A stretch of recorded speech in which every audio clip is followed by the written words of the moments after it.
오늘은 하나님 마음에 합한 사람이라는 제목으로 말씀을 나누겠습니다. 급할수록 돌아가라 라는 그런 속담이 있죠. 급할수록 서두르지 말고 천천히 생각하면서 움직이라는 그런 뜻입니다.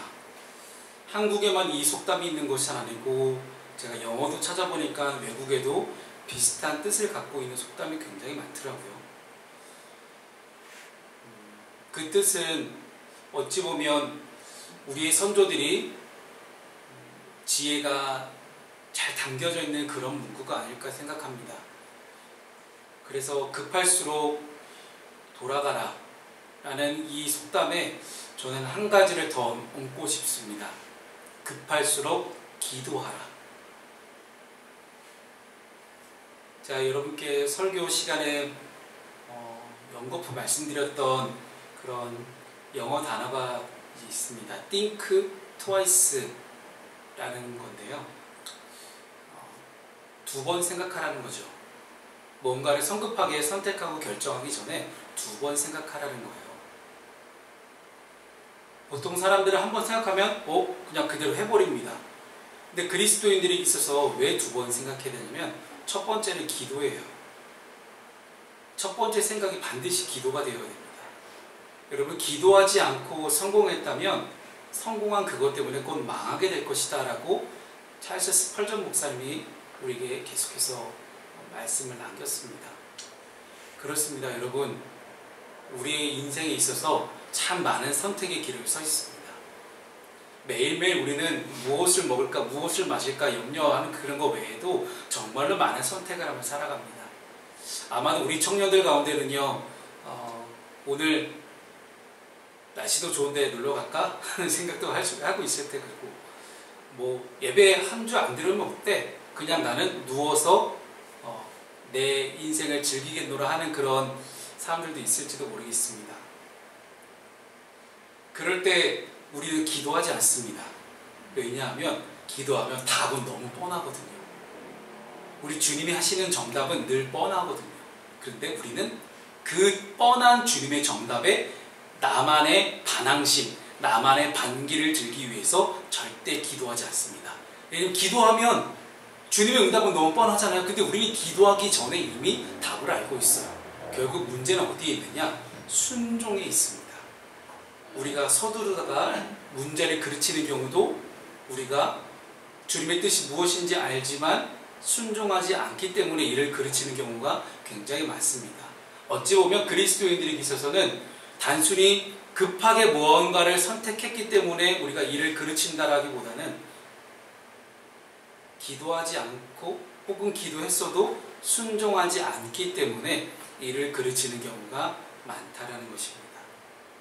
그래서 오늘 본문에 나오는 마땅히 정답은 알고 있지만 순종하지 않았던 사울이라는 왕, 갓 이스라엘 왕으로 방금 이스라엘 왕으로 등극한 이 사울 왕의 모습을 보면서 어떻게 살아가는 것이 하나님의 마음에 합한 사람인지를 함께 말씀을 통해서 살펴보겠습니다. 첫 번째는 우리가 인내해야 됩니다. 오늘 본문에서 사울 왕도 급하게 일을 처리하다가 사고를 칩니다. 이스라엘 백성들이 블레셋의 엄청난 병력을 보고 겁을 먹고 도망가기 시작합니다. 그랬더니 사울의 마음이 조급해집니다. 흩어지는 백성들을 보고 있으니 마음이 불안해진 거예요. 도망가는 백성들을 붙잡기 위해서 무엇이든 해야만 했습니다. 정치인들에게 있어서 민심이 흩어진다는 것은요, 굉장한 불안함을 가져올 수 있는 그런 요소이기 때문이에요. 자신의 정치적 입지와 권력이 흔들릴 수 있는 부분이기 때문에 사울은 불안하고 두려워지기 시작했습니다. 지금까지 사울은 압도적인 외모와 그런 훌륭한 능력을 가지고 백성들의 마음을 사로잡았는데 백성들 안에 외부적인 두려움이 생기기 시작하자 그의 훌륭한 외모는 아무런 도움이 되지 않았습니다. 더군다나 사울 왕이 준비한 3,000명의 상비군도 소용이 없는 지경이 되었습니다. 이렇게까지 되면 인간의 힘과 능력으로 할 수 있는 것이 더 이상 없을 때, 그럴 때 나타나는 것이 바로 신앙의 능력입니다. 신앙의 힘 밖에는 이제는 방법이 없었습니다. 하나님께 나아가야만 했습니다. 제사를 드리고 하나님께 응답을 받아 백성들을 안심시켜야 되는 것이 이제는 사울왕의 유일하게 할 수 있는 방법입니다. 그런데 여기서 우리가 알 수 있는 것은요, 사울은 왕이고 제사장이 사무엘입니다. 그 뜻은 사울이 절대로 제사를 드릴 수 없다라는 것이죠. 제사를 드릴 수 있는 특권은 오직 제사장에게만 주어진 하나님의 특권이었습니다. 그래서 사울은 어떻게든 제사를 먼저 하나님께 드리기 위해 사무엘을 기다려야 되는 것 외에는 선택할 수 있는 방법이 없었습니다. 왜냐하면 사무엘이 이전에 사울에게 길갈에서 기다리고 있으라라고 명령했기 때문이에요. 이 번제와 화목제는 제사장이 사무엘이 드려야 했기 때문에 내가 가서 전쟁 전에 번제와 화목제를 드릴 테니 왕이시여 기다리십시오. 이것이 사무엘의 전언이었습니다.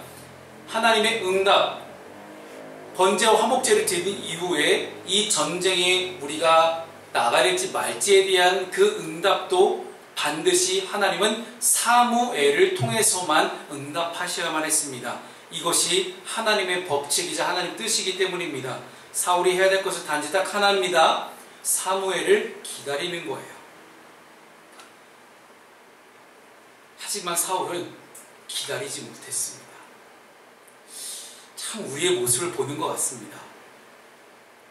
사무엘이 늦는 것 같으니까 사무엘 없이 이 사울이 하나님께 번제를 드리고 말았습니다. 오늘 본문의 8절과 9절 말씀을 함께 우리 읽어보겠습니다. 시작. 사울은 사무엘이 정한 기한대로 이래 동안을 기다렸으나 사무엘이 길갈로 오지 아니하매 백성이 사울에게서 흩어지는지라 사울이 이르되 번제와 화목제물을 이리로 가져오라 하여 번제를 드렸더니. 아멘. 하나님은 마음이 조급해져서 번제를 드린 이 사울왕을 책망하십니다. 가볍게 책망하신 게 아니에요. 사울이 망령되이 행했다라고 그렇게 강하게 꾸짖습니다.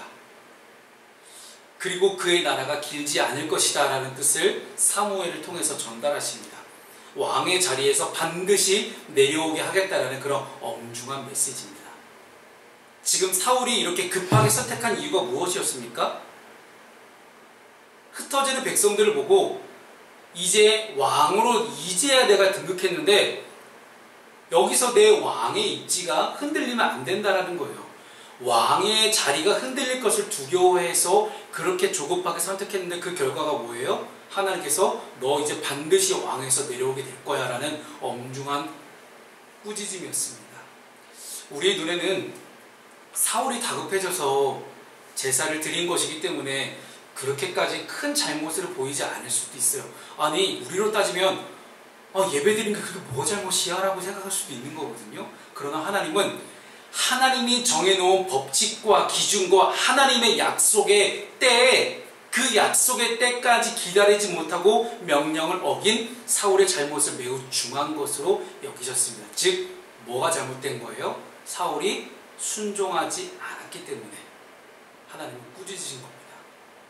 제사를 드리고 안 드리고가 문제가 아니에요. 여러분 우리가 신앙생활을 하면서 자꾸만 행위에 우리가 집중하는 경향이 있습니다.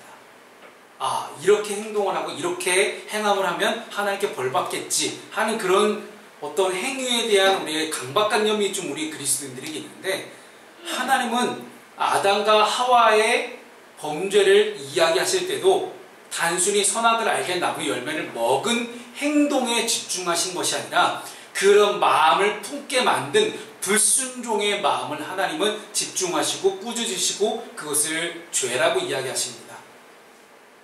여러분 잘 보십시오. 행동이 일어나기 전에 우리 마음 가운데 먼저 생각이 들어옵니다. 그 생각 가운데 우리는 한 번 더 기도하고 선택할 수 있습니다. 생각을 하는 가운데 그 생각을 100번을 했다면 기도를 200번, 300번, 1000번을 해야 되는 것이 바로 그리스도인들입니다. 그렇기 때문에 사랑하는 여러분, 끝까지 하나님을 기다리고 하나님 명령에 순종하면서 인내할 수 있는 우리가 됐으면 좋겠습니다. 하나님은 성경 말씀 곳곳에 인내라는 단어를 숨겨두셨습니다. 사울이 인내하지 못한 이유는 하나님을 신뢰하지 못했기 때문이에요. 하나님을 신뢰했다면 반드시 인내를 했겠죠. 사무엘을 통해서 말씀하신 하나님의 약속을 믿지 못하고 그저 인간적인 눈으로만 보여지는 부분에만 백성들이 막 사울을 신뢰하지 못하고 흩어지는 모습에만 사울은 집중했던 것입니다.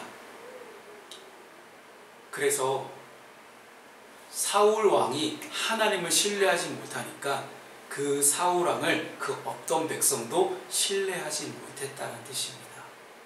사랑하는 우리 푸른숲교회 성도 여러분, 여러분의 삶 가운데 하나님을 정말로 가슴 깊이 묵상하며 잘 믿고 잘 신뢰하고 하나님과의 관계가 돈독한 사람은요, 여러분을 통해서 하나님을 봅니다.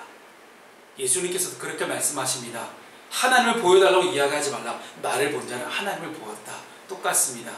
예수님께서도 우리를 세상 가운데 보내실 때 우리를 통해서 많은 세상 사람들이 하나님을 볼 수 있게끔 그렇게 사명을 감당하라고 우리에게 말씀하셨습니다. 사울왕처럼 조급하게 눈에 보이는 장면 때문에 인내하지 못하여서 이를 그르치는 것이 아니라 하나님을 철저하게 신뢰하고 붙들 수 있는 여러분 되기를 소망합니다. 여러분, 가끔 하나님은요, 응답을 우리의 시간에 맞추지 않을 때가 너무나 많아요. 분명히 하나님의 시간은 우리랑 다릅니다. 오늘 우리의 기도가 하나님 오늘 4월 2일까지 이거 응답해 주셔야 됩니다 라고 이야기하잖아요. 그렇게 기도하잖아요. 근데 하나님 머릿속에는 이미 야 4월 2일이 아니라 4월 4일에도 되는데 너 왜 자꾸 4월 2일이라고 그래? 근데 우리는 우리의 상황을 들여다보면요, 4월 2일까지 하나님이 응답하지 않으시면 진짜 큰일 날 것 같거든요. 그걸 왜 우리가 판단합니까? 그럼 왜 기도해요? 이미 하나님이 역사하실 것들을 믿고 기도하면 하나님의 때에 하나님께서 반드시 예스든지 노든지 웨이트든지 어떻게든 응답하실 텐데, 나는 굳이 억지로 예스라는 응답만 받겠다고 내가 정해놓은 4월 2일까지 내가 정해놓은 기한에 내가 원하는 방법대로 내가 받고 싶은 예스라는 응답만 기다리고 있는 너무나 이기적인 그리스도인들의 모습이 지금 이 땅 가운데 너무나 많습니다. 왜 우리가 하나님을 조종하며 살아갑니까? 하나님께 하나님 4월 2일까지 요거 응답이요 하셨죠? 안 들어주시면 저 하나님 안 믿을 거예요. 왜 우리가 하나님 그렇게 조종하는 그런 그리스도인이 됐습니까? 감히 하나님은 하나님의 때에 하나님의 방법으로 쉬지 않고 일하시는 하나님이시라고 성경이 분명히 그렇게 기록합니다. 그런데 왜 우리는 그 하나님을 신뢰하지 못하고 믿지 못하고 인내하지 못하고 있는 것입니까? 그 이 한 번의 실수로 사울은 자기가 그토록 집착했던 왕의 자리에서 내려올 수밖에 없었습니다. 내가 그토록 갖고 싶었던 왕의 자리에서 내려오게 됩니다. 여러분 갖고 싶은 것들 많으시죠? 기도 제목들 많으실 거라 생각합니다. 그거 다 가진 데를 무슨 소용이 있습니까? 하나님이 떠나면 아무 소용이 없습니다. 내가 갖고 싶은 많은 것들을 위해서, 내가 받고 싶은 그 많은 것들을 위해서 하나님을 신뢰하지 못하는 그런 실수를 범하지 않기를 소망합니다. 그렇게 되려면 어떻게 될까요? 두 번째는요, 기도와 말씀이 생활화가 되어 있어야만 신뢰도 할 수 있고 인내도 할 수 있고 기다릴 수도 있고, 그냥 정말 4월 2일이 D-Day가 넘어도 마음이 편안해져요. 여러분, 기도응답은 거의 대부분 마음의 평안으로 옵니다.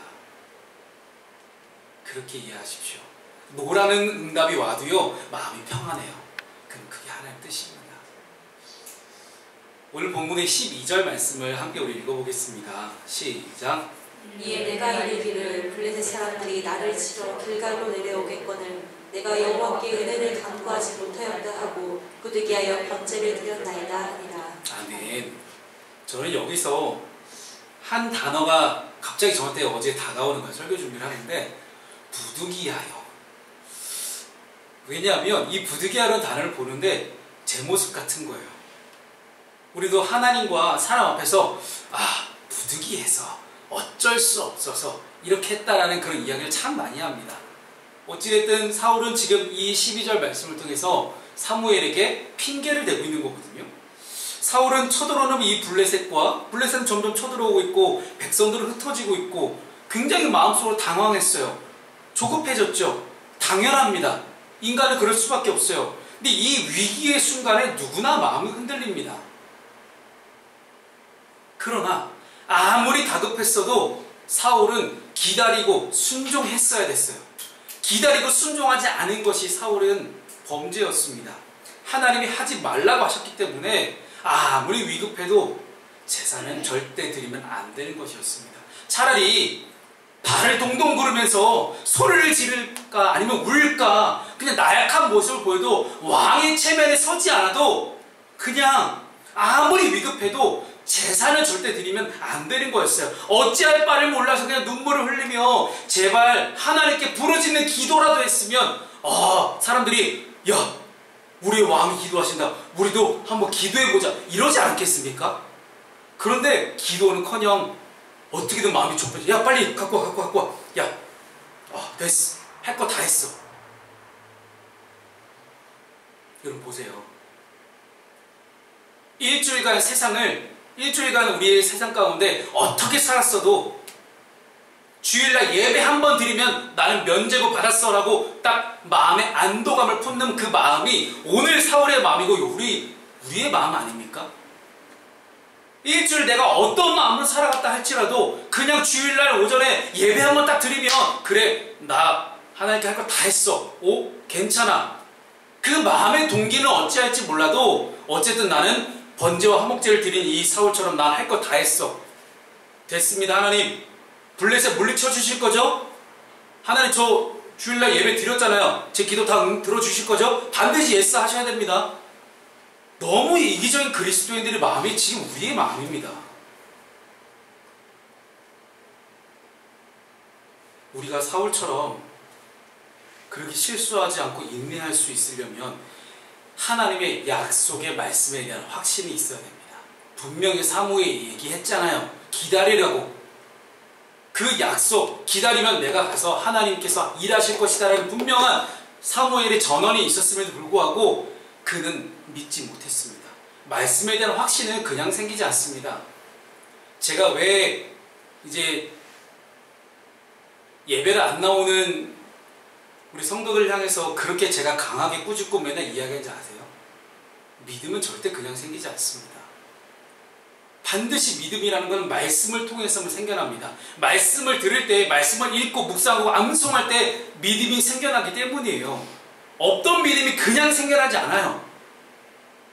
아무리 내 옆에 내 가족이, 내 친구가 예수 잘 믿어도 그건 그 사람의 믿음이지 예수 잘 믿는 가족이 내 가족 가운데 함께 산다고 내 인생의 변화가 됩니까? 그렇지 않아요. 우리는 내 믿음으로 내가 구원받습니다. 평소에 말씀을 가까이 하지 않는 사람은요, 말씀에 확신이 없습니다.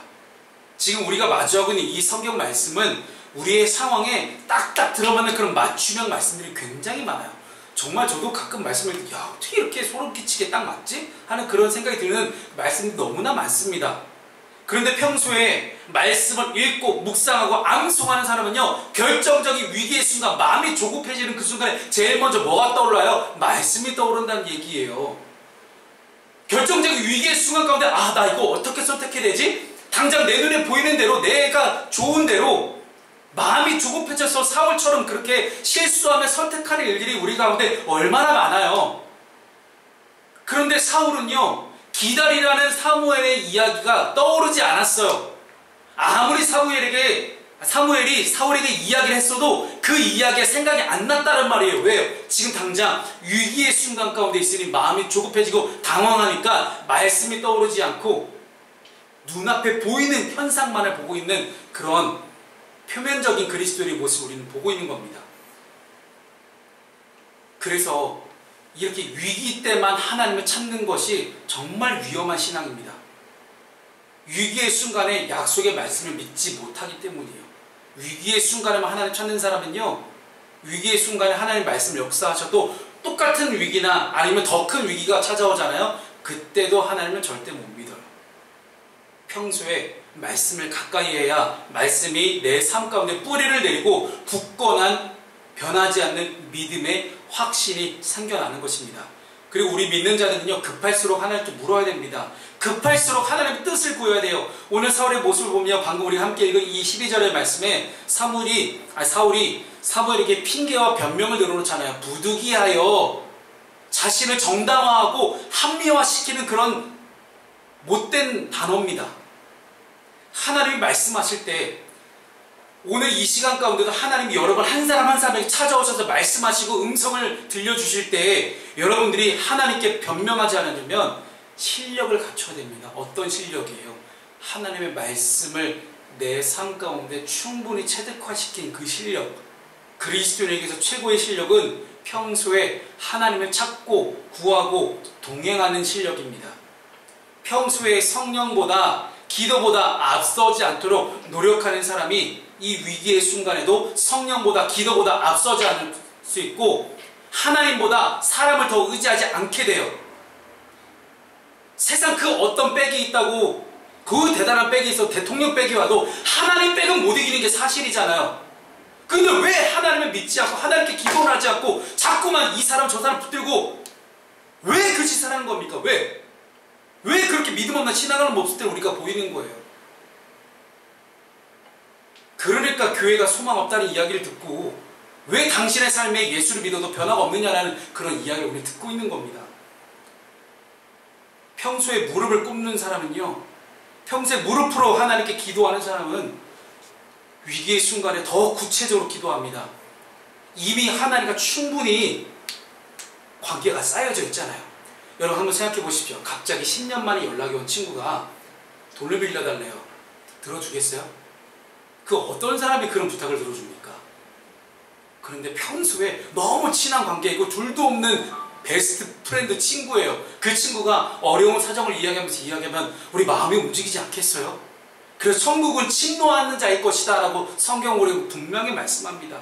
사랑하는 여러분, 그래서 평소에 실력이 중요합니다. 위기의 순간에만 실력이 발동되는 게 아니라 평소에 실력이 우리에게 얼마나 갖춰져 있느냐. 그래서 스포츠에 유명한 문구가 있어요.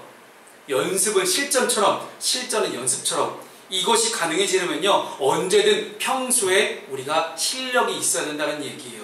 우리의 인생에 아무리 들여다봐도 연습은 별로 없는 것 같습니다. 늘 실전만 있는 것 같아요. 그렇기 때문에 날마다 말씀을 가까이 해서 확실한 믿음을 소유하고 날마다 기도의 무릎을 꿇어서 성령보다 앞서지 않는 그런 삶을 살아가는 저와 여러분 되시기를 주님의 이름으로 축복합니다. 마지막 세 번째는요, 결정적인 말씀입니다. 순종해야 됩니다. 본문 14절 말씀을 읽습니다. 시작. 지금은 왕의 나라가 길지 못할 것이라 여호와께서 왕에게 명령하신 바를 왕이 지키지 아니하였으므로 여호와께서 그의 마음에 맞는 사람을 구하여 여호와께서 그를 그의 백성의 지도자로 삼으셨느니라 하고. 아멘. 제가 어제 이 말씀을 준비하다가 과연 우리 사랑하는 프론스교회 성도들은 다 구원받았나? 하는 근본적인 질문에 좀 이르렀어요. 구원받았나? 구원받은 거 맞나? 물론 구원의 완성이라는 것이 이 땅 가운데 완벽하게 이루어질 수는 없습니다. 최종적인 그 구원의 완성, 하나님 나라를 위해서 우리는 늘 달려가는 그런 경주자의 자세로 있습니다. 그래서 바울도 베드로도 계속해서 인생의 경주를 신앙으로 계속해서 표현하기도 하고요.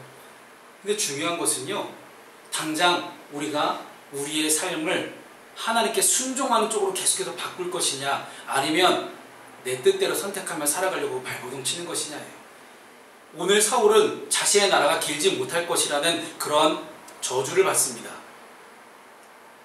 지금 우리로 얘기하면요, 구원받지 못한다라는 거예요. 하나님 나라에 들어가지 못한다라는 거예요. 왜 그럴까요? 순종하지 않았기 때문입니다.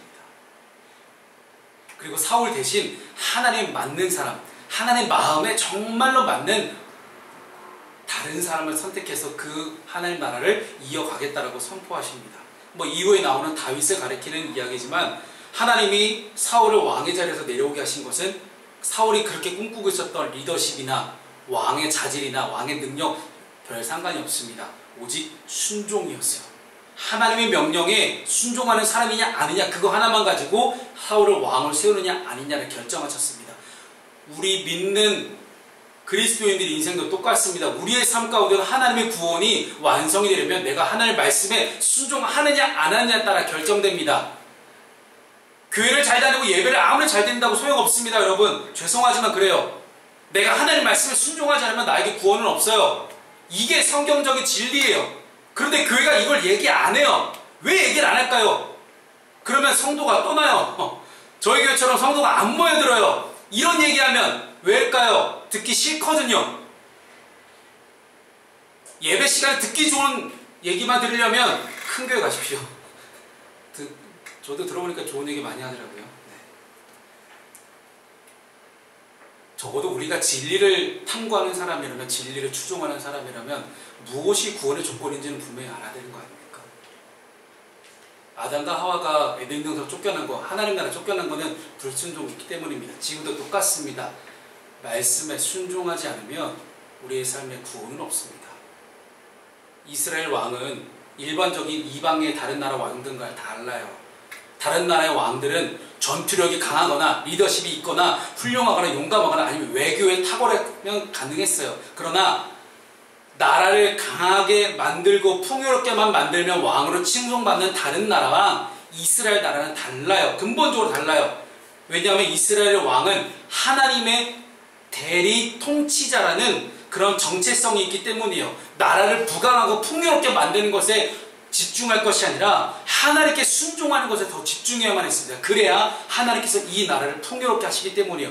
내가 나서서 내가 잘하는 게 아니라 나를 통해서 하나님이 역사하실 수 있도록 통로를 열어드리는 것이 왕의 역할이고 지금 우리 그리스도인들의 역할이라는 이야기예요. 하나님은 능력이 많은 사람이 아니라 순종 잘하는 사람을 찾으십니다. 하나님은 목소리가 크거나 외모가 훌륭하거나 학벌이 좋거나 돈이 많은 사람, 그런 사람을 사용하시는 것이 아니라 오직 기록되는 이 말씀에 순종하고 하나님의 이름을 높이고 하나님의 마음으로 사람 한 사람 한 사람을 정말로 지극히 정성 들여서 수많은 가난하고 고아된 순환들, 약자들, 사회적 약자들, 소외된 사람들을 어떻게든 하나님의 마음으로 품으려고 하는 그런 하나님의 따뜻한 마음을 갖고 있는 예수 그리스도처럼 오직 십자가에서 죽기까지 희생할 수 있는 그런 사명을 가진 사람, 그 사람을 하나님은 사용하시고 구원하신다는 이야기입니다. 사랑하는 푸른숲교회 성도 여러분, 다윗처럼 하나님 마음에 합한 사람 될 수 있기를 소망합니다. 물론 우리 다윗도 실수를 많이 했습니다. 그러나 사울과 다윗의 가장 큰 차이점은 나중에도 말씀드리겠지만 회개했느냐 회개하지 않았느냐에 따라 달려 있습니다. 지금까지 사람 의지하고 살아오셨다고요? 기도하지 않고 성급하게 내 마음대로 내 인생을 설계하며 살아오셨다고 괜찮습니다. 오늘 당장 회개하면 됩니다. 오늘 당장 오늘부터 내가 순종할 준비가 되어 있으면 됩니다. 여러분 예배가 왜 예배입니까? 예배를 통해서 하나님을 만나고 하나님 앞에 결단하고 실제로 순종하고 실천하며 살아가겠다라고 결단하는 시간이 예배예요. 근데 이 예배에 그냥 꺼다놓은 보리자루처럼 그냥 앉아있다가 하면 이게 무슨 소용이 있습니까? 여러분 육신에도 별로 좋지 않아요. 계속 앉아 계시잖아요. 저는 이렇게 서있고 허리 디스크 있는 환자들이 많은데 우리는 얼마나 불편하고 힘듭니까? 결단하시기 바랍니다. 말씀을 정리합니다. 사울이 그렇게 집중하고 집착했던 것은 사람들과의 관계였어요. 사람들에게 인정받고 싶은 마음, 어떻게든 사람들 위에 군림하고 싶어하는 마음, 사람들과 백성들과의 관계를 통해서 내가 왕으로 인정받기를 원하는 그런 마음들이 분명히 존재했습니다. 말씀을 제가 정리하면서 어제 그런 생각이 들었습니다. 왜 요즘 사람들은 관계에 그렇게 힘들어할까? 가족과의 관계, 이웃과의 관계, 친구와의 관계, 참 많은 관계 때문에 힘들어합니다. 근데 분명한 것은요, 성경 우리에게 많은 부분들에서 그렇게 이야기합니다. 하나님과의 관계를 최우선순위로 두지 않을 때 모든 관계는 다 병들고 깨지고 무너지고 만다라는 거예요. 왜? 우리는 다 하나님의 지음받은, 하나님께서 지으신 피조물이고 사람이기 때문에 나를 지으신 하나님과의 관계가 먼저 정립이 되어야만 또 다른 지음받은 다른 이들과의 관계도 새롭게 정립할 수 있다는 것입니다. 하나님 외에 다른 이들과의 관계에 더 신경을 쏟으면 오늘 사울과 같은 그러한 결과를 맞이하게 됩니다. 사랑하는 여러분, 성도에게 있어서 가장 중요한 것은 하나님과의 관계입니다. 인내하시고 기도와 말씀이 생활화되시고 순종할 수 있는 우리 푸른숲교회 모든 성도들이 하나님 마음에 합한 사람 되시기를 주님의 이름으로 축복합니다.